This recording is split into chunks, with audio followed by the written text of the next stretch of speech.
बात उन दिनों की है जब मैं कॉलेज का स्टूडेंट था। अपने कॉलेज की ओर से हम सभी कैंप के लिए एक जंगल में गए थे। हल्की ठंड थी, अतः रात में हम सबने पूरी रात कैंप फायर के साथ डांस करने, गाने आदि का प्रोग्राम तय किया। मुझे और सभी साथियों को कैंप फायर के लिए लकड़ियां इकट्ठी करने का भार सौंपा गया। मैं निकला तो सबके साथ ही, लेकिन जंगल के प्राकृतिक सौंदर्य में भटकता हुआ अकेले बहुत दूर कहीं निकल गया। अचानक आसमान बादलों से भर गया और गरज के साथ बारिश होने लगी। बादलों के लगातार गरजने से मैं पेड़ के नीचे खड़ा रहना मुनासिब न समझ आसपास किसी घर की तलाश में एक दिशा में भागने लगा। मुझे कुछ ही दूरी पर एक लाल ईंटों से बनी शानदार बिल्डिंग नजर आई। बिल्डिंग रोशनी से पूरी नहाई हुई थी और उसमें ढेर सारे लोग हैं, ऐसा दूर से ही लग रहा था। मैं तेजी से भागते हुए उस बिल्डिंग में जा घुसा और सामने से आती हुई एक खूबसूरत नस से टकराते टकराते बचा। नस ने मुझे घूर कर देखते हुए कहा, बहुत अधिक भीग गए हो, सर्दी लग जाएगी। उधर बाईं ओर एक स्टोर रूम है, वहां जाकर जो भी मिले उससे कहना सिस्टर जूलिया ने दूसरे सूखे और साफ कपड़े मुझे देने को कहा है, वो तुम्हें कपड़े दे देगा। मैं हक्का बक्का मुंह फाड़े सिस्टर जूलिया को देखता रहा। मुझे एकदम से यह समझ नहीं आया कि मैं क्या करूं। मेरी स्थिति देखकर सिस्टर जूलिया खिलखिलाकर हंस पड़ी और बोली, पहले तो तुम अपना मुंह बंद करो वरना मुंह में मच्छर घुस जाएंगे, और अब जाकर वैसा ही करो जैसा मैंने कहा है।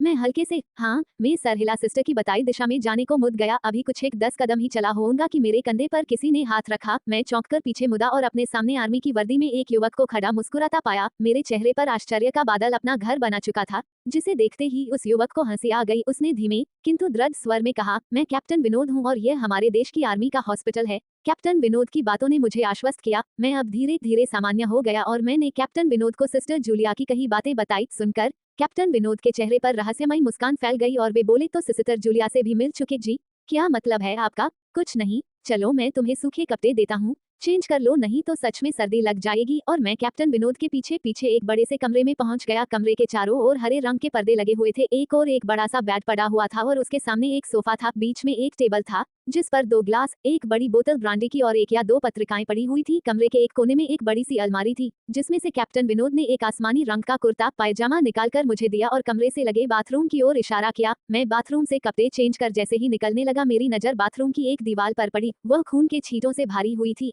यह देखकर मैं घबरा गया और जल्दी से बाहर निकलने को मुड़ा कि बाथरूम में लगे आईने में खुद को ही देखकर चौंक गया। आईने में मेरा पूरा शरीर तो नजर आ रहा था, लेकिन मेरे शरीर पर से मेरा सर गायब था। अब मुझे डर लगने लगा और मैं हड़बड़ाकर बाथरूम से निकल गया। मुझे इस तरह बाहर निकलते देख कैप्टन विनोद ने हंसकर पूछा, क्या हुआ?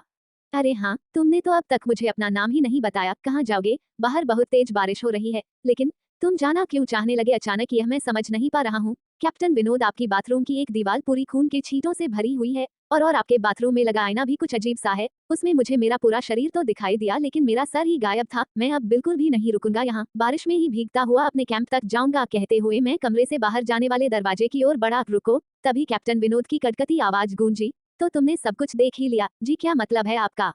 मेरी आवाज में डर भर गया था। मतलब चाहे जो हो, तुम तब तक यहाँ से नहीं जा सकते जब तक मैं तुम्हें कुछ बता न दूं। क्या बताना चाहते हैं आप? जो आज तक कोई न जान सका, जो आज तक कोई न जान सका, वह मैं जानकर क्या करूंगा? प्लीज अब मुझे जाने दे। मैं डर से रुआंसा हो गया। नहीं, बिल्कुल भी नहीं, और तुम्हें मुझसे डरने की भी कोई जरूरत नहीं। सैनिक सबकी रक्षा के लिए होते हैं, मैं भी तुम्हारी सुरक्षा ही कर रहा हूँ। कैप्टन विनोद के स्वर में कोमलता थी। आओ मेरे साथ इस सोफे पर बैठ जाओ, मैं तुम्हें एक कहानी सुनाता हूँ। कहानी खत्म होते ही मैं तुम्हें तुम्हारे कैंप तक जीप से छोड़ आऊंगा। वैसे भी तुम अपने साथियों से काफी आगे निकल आए हो, वहां तक तुम अब चलते हुए शायद पहुंच ना पाओ। कैप्टन विनोद के स्वर में जाने कैसी आश्वस्ति थी। मैं जाकर उनके बगल में बैठ गया। कैप्टन विनोद ने कहना शुरू किया, दुश्मनों ने धोखे से हमारे अस्पताल को अपना निशाना बनाया। दुश्मन देश के 2 सैनिक हमारे सैनिक के वेश में एक हमारे ही घायल सैनिक को लेकर आए। वह घायल था और हमारे देश की सेना ने उसे बहुत ढूंढा लेकिन नहीं मिला था। शायद साजिश के तहत उसे घायल होते ही घुसपैठियों ने कहीं छुपा दिया था। अचानक अपने खोए सैनिक को अपने हॉस्पिटल में पास सभी खुश हो गए और बिना अधिक पड़ताल किए हॉस्पिटल के गेस्ट रूम में घायल को लेकर आने वाले छद्मवेशधारियों को ठहरने की इजाजत दे दी गई। अभी उस सैनिक का इलाज चल ही रहा था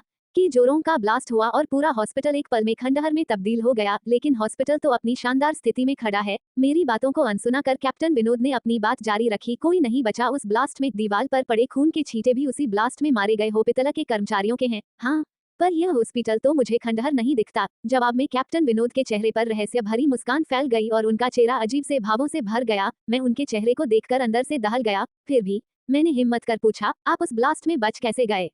सुनते ही कैप्टन विनोद ठहाका लगाकर हंस पड़े और मुझ पर एक भरपूर नजर डालते हुए कहा, यह कहानी आज से मात्र 10 वर्ष पहले की है और मैं तो आज से 50 वर्ष पहले मर चुका हूँ। इसके आगे उन्होंने क्या कहा मुझे कुछ नहीं मालूम। चेहरे पर गीलेपन का एहसास जब काफी हुआ तो मैं जैसे नींद से जागा। मुझे घेरे हुए मेरे सभी सहपाठी और टीचर खड़े थे। मेरे आंख खोलते ही मेरे सर ने कहा, थैंक गॉड, तुम्हें होश आ गया। तो क्या मैं बेहोश था? हाँ, तुम जंगल में जाने कहाँ भटक गए थे। जब सभी लौट आए और तुम नहीं आए तो हम सभी मिलकर तुम्हें ढूंढने निकले। काफी दूर जाने के बाद हमने एक जीप आती दिखाई दी जिसमें एक आर्मी मैन तुम्हें पीछे की सीट पर सुलाए हुए हमारे कैंप को ढूंढते हुए आ रहे थे। उन्होंने हम सबको भी अपनी जीप पर बिठाया और कैंप तक छोड़ा। हमने उन्हें काफी रोकने की कोशिश की लेकिन वे यह कहते हुए चले गए, अभी नहीं रुक सकता, एक जरूरी काम है। जब हमने तुम्हारे बेहोश जाने और उन तक तुम्हारे पहुंचने के बारे में पूछा तो बोले सोमेश ही बताएगा और जो भी बताएगा वह सब सच होगा। सबकी उत्सुक निगाहें अपनी ओर लगी देख मैंने धीमे स्वर में पूछा, क्या उनका नाम कैप्टन विनोद था?